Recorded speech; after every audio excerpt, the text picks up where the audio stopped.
around the globe encounter strange creatures and phenomena that has not yet been known to mankind, not excluding the thousands of missing people that vanish each year in our national parks across the country. By shedding a little light in the dark on these cases, hopefully they will remind you to remember to always look behind you.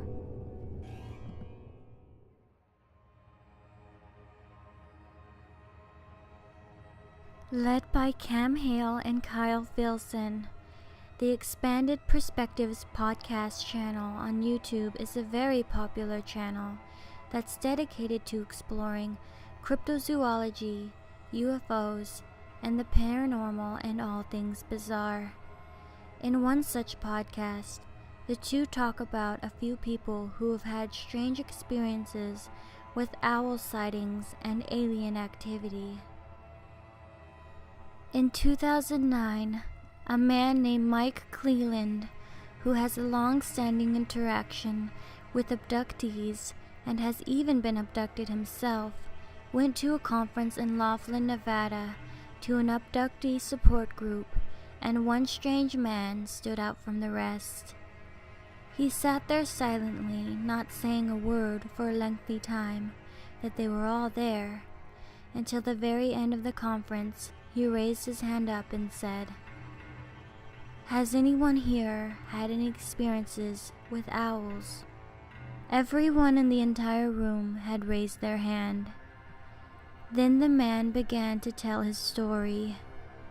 He begins with revealing that after being alone in his car and driving down a dark country road at night, he spotted a giant owl, about 5 feet tall. He slowed his car to a stop right next to the owl and rolled down his window. The owl didn't fly away. It stood there quietly and just stared. The man says he felt a weird vibe, and it looked to him like the owl was angry and wanted him to leave. So he drove away, feeling confused and afraid. Later on, forgetting his experience many days after, he went to photograph an owl's nest in a wooded area near his home, and he saw the owl in its nest. He immediately was reminded of the strange encounter he had had before, and thought to himself, "I don't think that was an owl I saw that night." So his memory, it felt to him, had changed. Eventually, under hypnosis, the man tried to retrieve a more detailed memory, but all he was able to come out with was the giant owl was wearing some type of boots. The allegation of the story was that it could have been a projection or a false memory implanted into the man's brain. Another man who had a similar encounter states that when the movie The Fourth Kind was released into theaters, he had watched the trailer and he was shocked. All of my life I've had weird experiences with owls, especially great snowy owls, all over and places they shouldn't have been. Most of them had appeared when I was driving all by myself. Many of those times I could have possibly lost time, and I would have never had noticed it. White owls have sat outside my window. They've been inside of my bedroom, and they've flown right out in front of the car several times.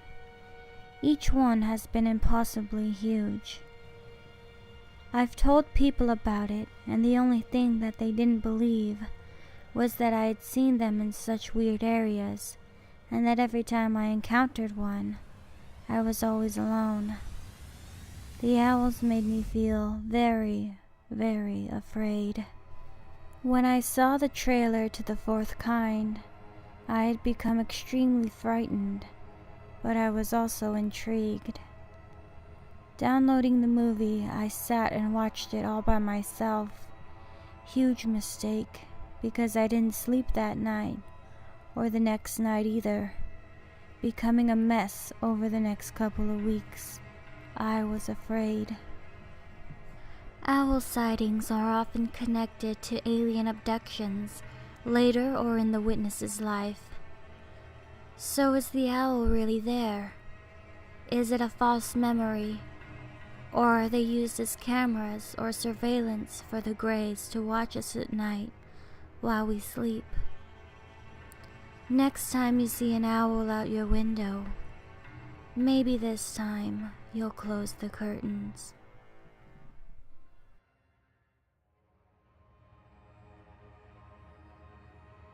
May 26, 2013. Cullen Finnerty, an American football quarterback for the Denver Broncos, tragically went missing while fishing on the banks of the Baldwin River in Michigan. A call to the sheriff's department by one local had even stated that the man was being chased through the forest by Bigfoot. In the evening of May 28th, Finnerty was found dead in the woods by local search crews 1 mile from his fishing boat in Lake County, Michigan. David Paulides had even documented the case of Cullen Finnerty.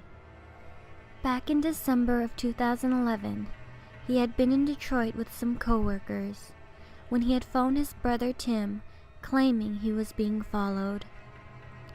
In that paranoid episode, the only time Tim had ever seen Cullen afraid of anything, Cullen drove 150 miles to Tim's house in Grand Rapids in an effort to evade the person whom he stated to be following him. By the time he went fishing on the evening of May 26, 2013, in the Baldwin River beneath the green canopy of Manistee National Forest Park, Cullen's football career was behind him. He was 30 years old, married with 2 small children, and had a good job in medical sales. His paranoid episode over a year ago had been an isolated incident. Cullen's wife and friends had agreed to pick him up from their boat launching area at about 9:30 p.m. and bring him back to their rented cabin. At 9:27, she received a phone call from him in which he frantically described being followed by 2 beings, which were 20 feet behind him, and that they hadn't responded when he tried to talk to them. He then inexplicably stated that he was getting out of the water and taking off his clothes. He then hung up. His wife described him as sounding scared. 2 more calls were made at 9:34 and 9:36, with Cullen again stating that he was being followed and he was nervous and then going to hang up. At 9:36, his friend, who was on the camping trip, asked where he was. Cullen replied that he's not too sure, but it's getting a little rough. I think someone's following me. He then hung up again. During the last call, his wife was able to have him give her the coordinates from his iPhone. But when they went to the location, Cullen was not there. In order to get to any of one of the 4 locations of Cullen's iPhone pings, Cullen would have had to have crossed a paved road. If he had gone north from the campground where his boat was found, as is indicated by where his body was discovered, he would have had to have traveled through heavily posted and fenced land.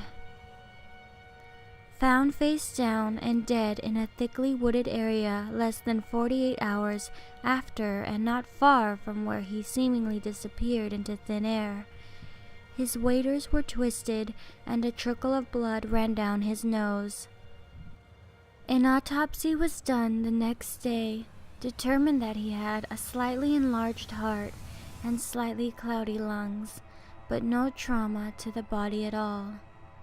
Months later, the initial autopsy, which found no reason for the man to be dead, would be redacted to speculate that he had died of pneumonia caused by inhaling his own vomit.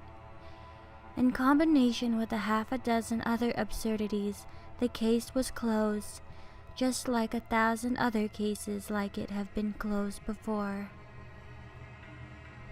The area Cullen disappeared in is not so isolated. It is impossible that he could have eluded the hundreds of people searching for him, many of them seasoned woodsmen with dog teams, even if he was trying for 2 days. The forensic and technological evidence indicates Cullen Finnerty, a man known for his physical courage, had been lost in limbo and scared to death. So who or what was following Cullen Finnerty?